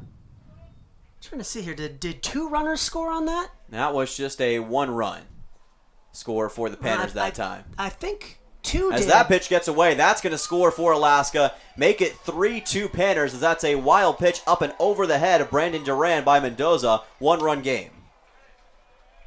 Because the bases should have been loaded there then. No, because it was a sacrifice fly out into right field. And the runners advanced to second and third in that situation.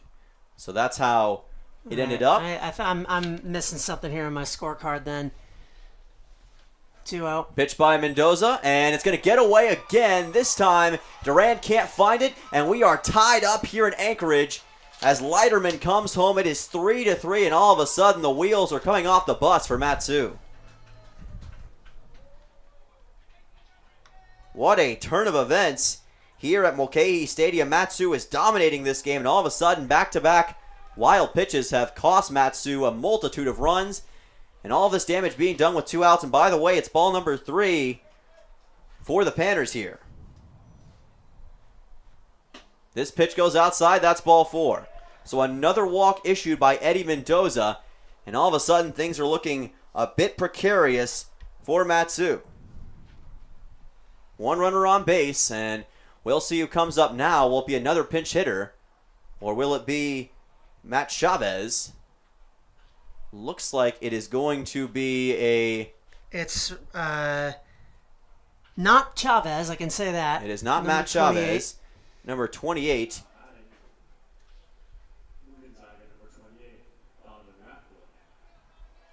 Taking a look at the Panners roster, it's not listed on the roster that we have, unfortunately. And I heard Donovan something. Yeah, there's no 28 listed on the Panners roster, so we apologize for this. As that goes outside for ball 1. These are switched numbers, I believe, from what we had earlier on in the season with Alaska. We will make do with what we have. Runner on first, pitch, and that's a hit by pitch. And Eddie Mendoza's had a dream inning quickly turn into a nightmare. Runners on first and second for Alaska. And that'll bring on the next man up for the Panners. It's going to be a hit by pitch. And now we'll see our next man up. Looks like this is going to be number 11. That is Alex Garcia. Yeah, so the bench is emptied here in the 6th inning, and it's working out so far. Panners using everyone they've got to try and potentially win this game. This is going to be grounded right to the first baseman. Throw to the pitcher is in time, and Mendoza cleans it up. So that does it, but it was a wild top half of the 6th inning. The Panners put 3 runs on the board. Matsu in need of a response. We'll be back for the bottom of the 6th. You're watching Matsu Miners Baseball on YouTube.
Welcome back to Anchorage, Alaska. Dylan Simmons and Charlie Fellows on the call. It is a 3-3 game between the Miners and the Panners. It's the bottom half of the 6th. Then Alaska with an exceptional top half of the 6th with 3 runs scored. They now have 6 total hits.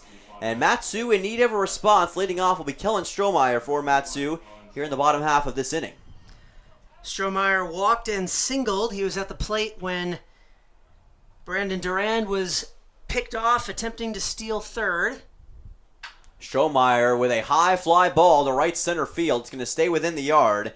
Doyle is there, and he will make the catch. That is 1 away. See a message in the chat here. I understand now why the making sure who was on the field at any given time thing is so important, because that error, that throwing error to home, was not Nick Bisaccia. He had been pulled from second base at that point, and that was another fielder making that play. We apologize. The stats from these games are not official.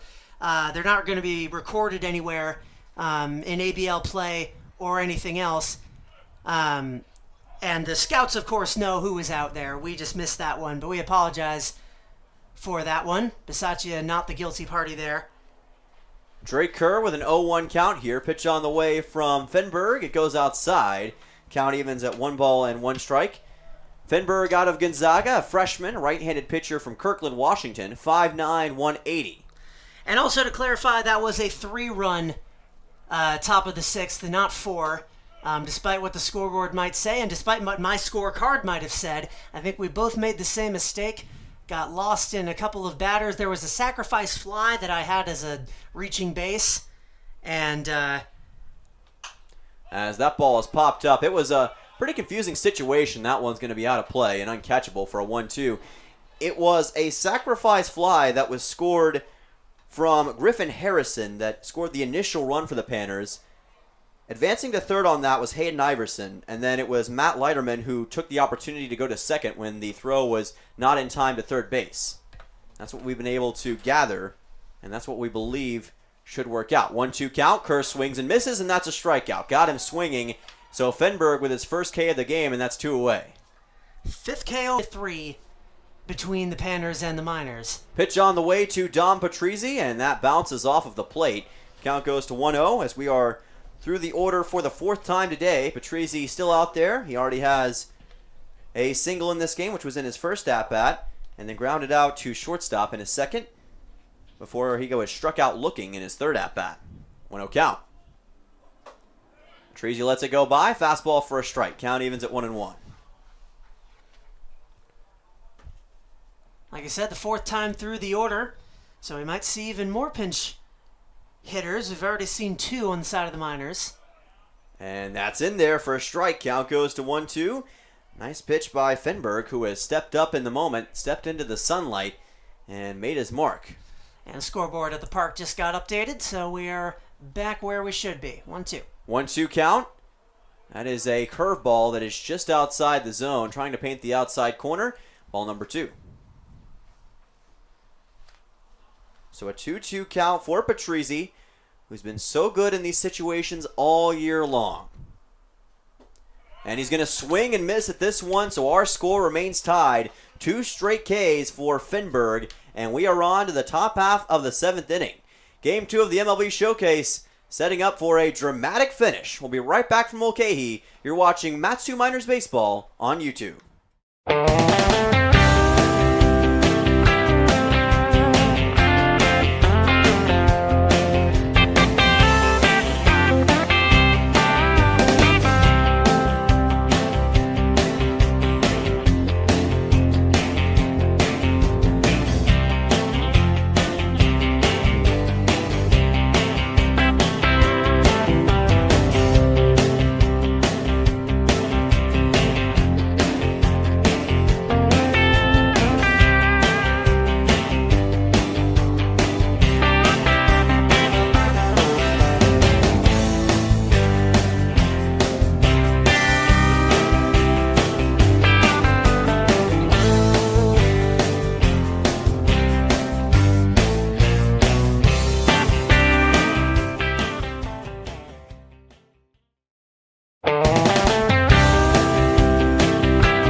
Welcome back to Anchorage, Alaska, the crossroads of the world. Dylan Simmons and Charlie Fellows on the call with you this evening, afternoon, or night, wherever you may be watching from.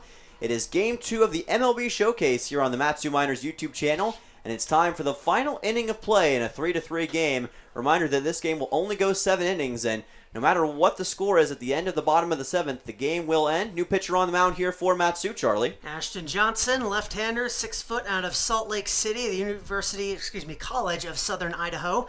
Had a 3.38 ERA, 52 strikeouts in 48 innings pitched. 7 1/3 innings was his longest appearance against Utah State Eastern during the season. With the Miners so far this year, he has appeared twice. Both times only 1 inning has allowed a hit and a run for a 4.50 ERA. I believe he might have allowed a home run in one of the 2 home runs that the Miners have allowed, but in any event, looking to avoid that, he'll face the top of the order, Caballero, Bell, and Iverson. The three to dig in. Yeah, looking for any defensive substitutions here. As we saw yesterday, it looks like, as for right now, everyone is still the same out there on defense. Riker Scow, of course, taking over in left field in the top half of the 6th inning. And, of course, Ashton Johnston on the mound, trying to help Matsu to keep the score tied here against the Panners. And we'll see who Alaska brings out for this at-bat to lead things off. It could obviously be another pinch hitter. We've seen a bevy of those as of late. So leading off here for the Panners will be number 2, Caballero, that is Rocco Caballero. Who has grounded out, struck out, and hit into a fielder's choice. So it is Caballero for his 4th at-bat.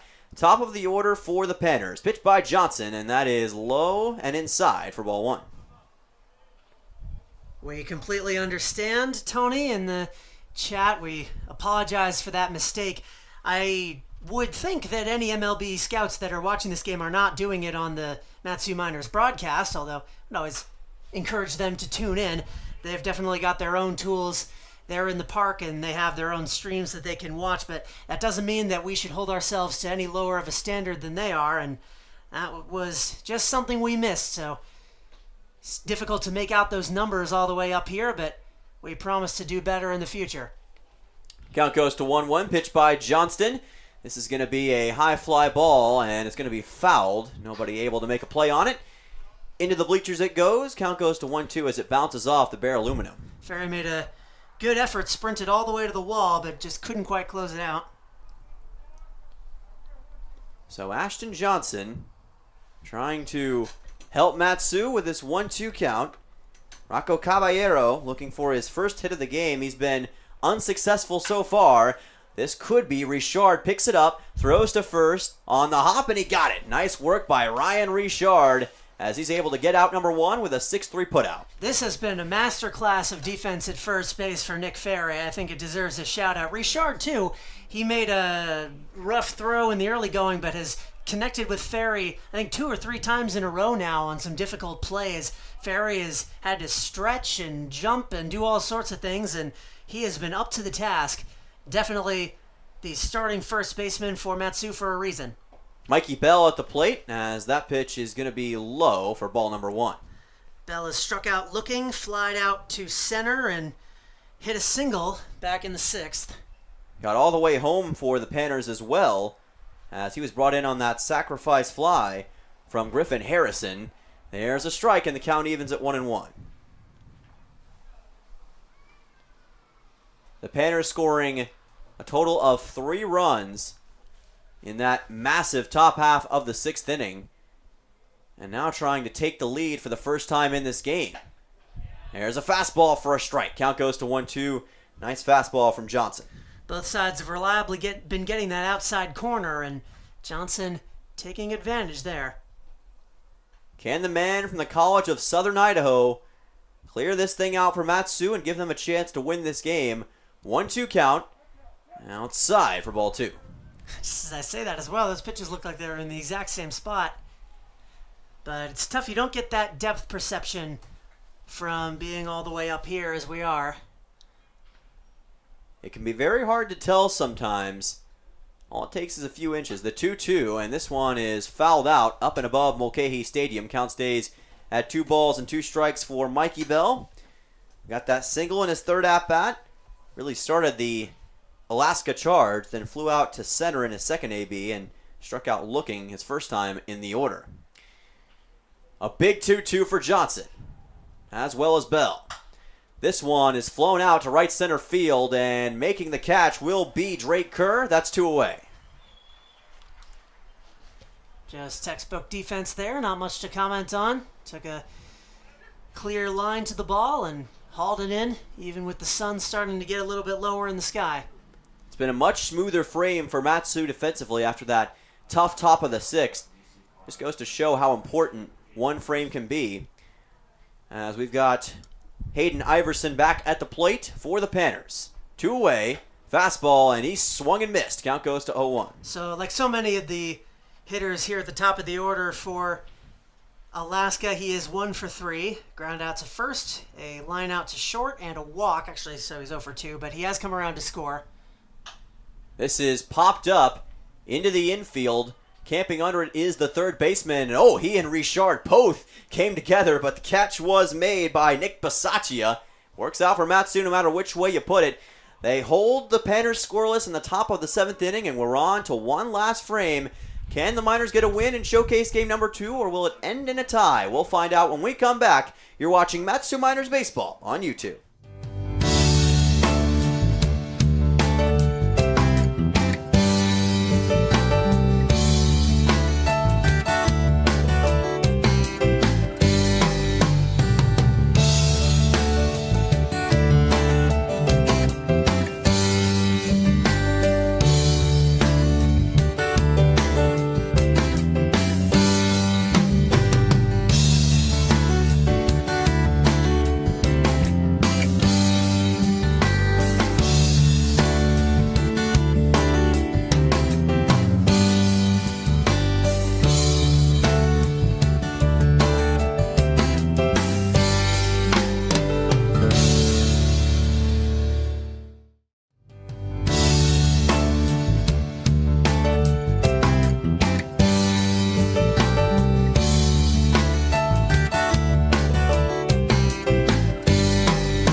Hello everyone, and welcome back to Anchorage, Alaska. It's the bottom half of the 7th inning in the MLB Showcase as the Matsu Miners take on the Alaska Goldpanners of Fairbanks. Ryan Richard leading off for the Miners in a 3-3 game.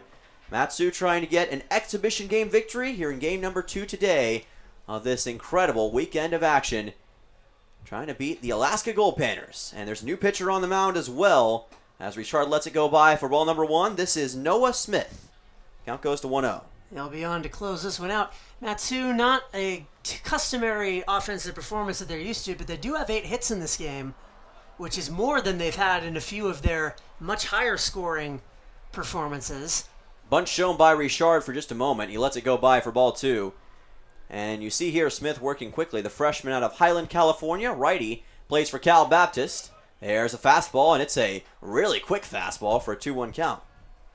Just a reminder, with the 7-inning format, if the Miners don't score in this inning, this will end in a tie. As this is going to be a chopper left side, picked up by the third baseman on the run. Throw to first is in time. Nice work by Mikey Bell. And a 5-3 putout for the Panners. 1 away. And by that same token, if the Miners do manage to score in this inning, they will win the game, but it won't be a walk-off. The game will end on the 3rd out in the bottom of the 7th, regardless of what else happens. Right you are. We will play no matter what happens from here on out as we go back to our next man in the order for Matsu. And it looks like this is going to be another pinch hitter for the Miners. That is number 26, Logan Vaughn. He will bat for Wilcox in that DH spot. Perez, Wilcox, and now him. So another DH pinch hitter for the Miners. This is going to be a big moment for Vaughn. His first at-bat of the day. He was the starting catcher yesterday for Matsu. And he hit a big double in his last at-bat of the day. That was his first hit this summer. Not going to count for ABL stats, but definitely one he needed to see. Count evens at 1 ball, 1 strike. Smith with the pitch. And he tried to paint the outside corner. He could not. Count is 2-1. The Miners will play tomorrow in the MLB Showcase, the final game of the entire event, a 6 o'clock game against the Peninsula Oilers. You can find that at 6 o'clock Alaskan time right back here. That is low for ball 3. And in case you miss it, don't worry. You'll be seeing much more of the Oilers in the coming week. An off day on Monday, and then the Miners, plus the 2 broadcasters, head down to Kenai, where the Oilers play for a 5-game set against Peninsula. All that starts on Tuesday next week. Join us in Kenai, Alaska for a 5-game stretch against the Peninsula Oilers. Should be fun in the land of salmon fishing. Count is full here for Logan Vaughn. 1 out, no runners on base.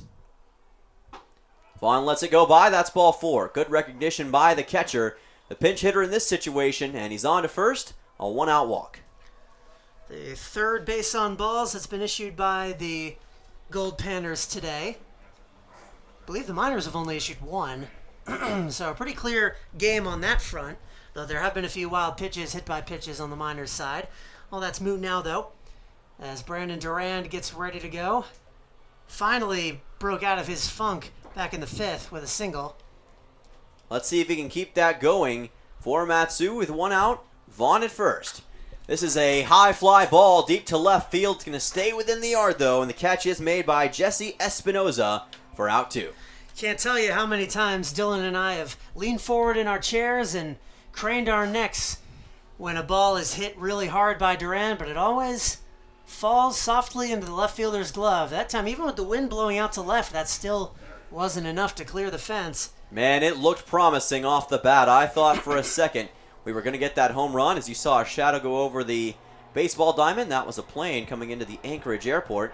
Very busy airspace, as you can imagine. The crossroads of the world for a reason. High fly ball to center field. It's also going to stay within the yard, and the catch will be made by Hayden Iverson, and that will do it. So MLB Showcase game number 2 ends in a tie between the Matsu Miners and the Alaska Goldpanners. A back-and-forth contest, and a late rally in the top of the 6th makes the difference in this one. 3 runs scored by each. That's going to do it here from Anchorage. What a wild game it was, but a fun one between these 2 teams, and I'm sure that these players have especially impressed the scouts. One to remember. And just a reminder, we'll be back with the 3rd and final game of the MLB Showcase. Excuse me, a 7-inning affair against the Peninsula Oilers at 6 p.m. Alaska time, 10 p.m. Eastern, 9 p.m. Central time. No matter where you are watching from in the country, you'll be able to tune in to that. We'll be here from the same press box, same field, bringing you the Matsu Miners as we always do. Until then, though,